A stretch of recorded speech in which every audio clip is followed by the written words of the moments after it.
Hey everybody, today we're going to look at a new game called Global Agenda. This game is due out in early February.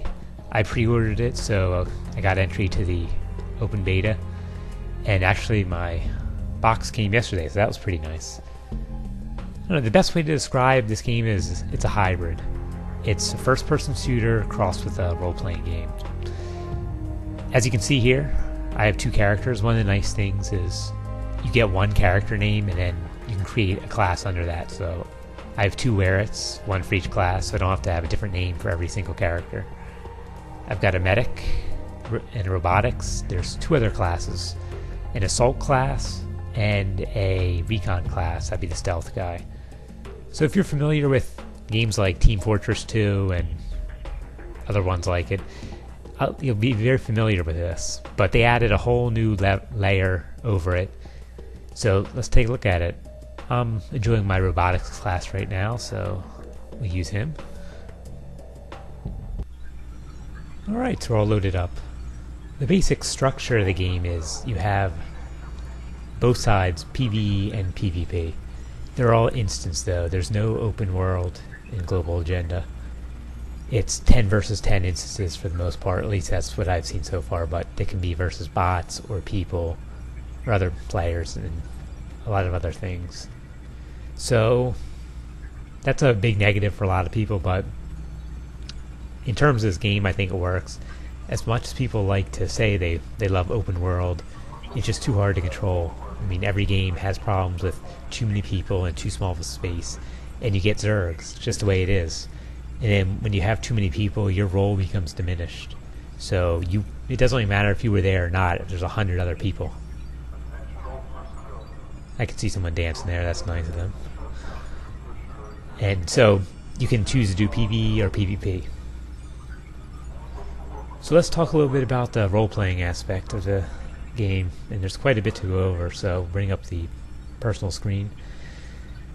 Here you have your equipment tabs. You have a melee slot, a range slot, specialty, and several others. But so like for range, you can click on here. There's 4 levels of this weapon, 4 levels of that one, and so on.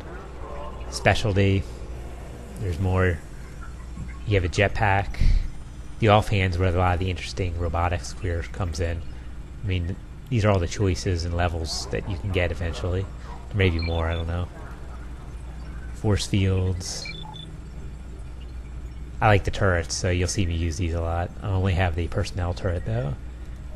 You have a bunch of appearance choices. You can upgrade your weapons. I haven't got to any of this yet. There's a skill system, so these are a lot like talent trees where you can upgrade. So a lot of choices there. Look at your stats. There's crafting in the game, combat rating. You get an inventory and achievements. So there's plenty of ways to customize your character. One common question is Global Agenda one server like EVE Online, or is it many servers like Warcraft? It's actually more like City of Heroes and Champions Online, where there's different instances of the game. So I can go in here, and if my friends are in another dome, I guess that's what they call this, I can go in there and check it out and move to the same one they're in. And for my control of this game, I'm actually using an Xbox 360 controller. I'm not very good with the mouse and keyboard on a first-person shooter, so I have a controller that hooks up to the PC, and so far it's worked pretty well. I also wonder if this means we could see it on a console sometime. Over here in this hub, we have a virtual reality arena. It's just like a quick place you can jump into and fight other players. There's no experience or combat points gained. It's just a place to test out new builds or weapons and things like that. So what makes Global Agenda stand out is the way the whole end game really makes it a massive game. So let's bring up the little screen here, and you can see the control map. These are the guilds and corporations basically fight over this map. and you can see here territory. You click on it. They have a Tech 1 factory. Corporations can upgrade their territory, and it's just constant fighting over actual territory. So the way I understand it is your group of 10 can fight over a hex, and another group of 10 in your corp could fight over another hex, but you all have to win to really make effort in the whole war. So there's this big zone, and there's a few others that you can all fight over. See, this one has some kind of bonus. I'm not sure what that's for, but this is what players will end up fighting over for the most time. So I think it also has a protection, so there's no midnight takeovers, that you can only take over territory that is in the same time zone that you've selected, so your stuff will be up at the same time. I'm nowhere near being able to participate, but it looks pretty cool. Global Agenda also has pretty much everything you'd expect in a normal MOO. So if you take a look here, there's an auction house, armor dyeing, a mailbox, crafting, all sorts of other things. So there's plenty to do. Now, I think we should get to the fun part. If we look at the mission terminal, we can see there's a bunch of PvE and PvP, like I said earlier. So they're all different kinds of matches, so I can queue up for one. And then I'm in queue, and I can still do other things while waiting. And eventually we'll get a pop-up saying it's time to go.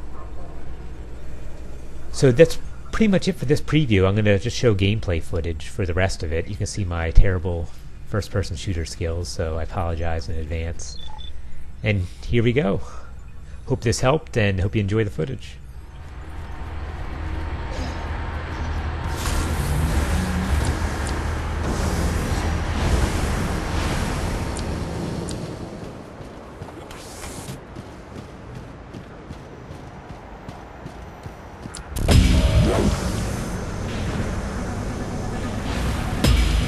Your team has control of the map.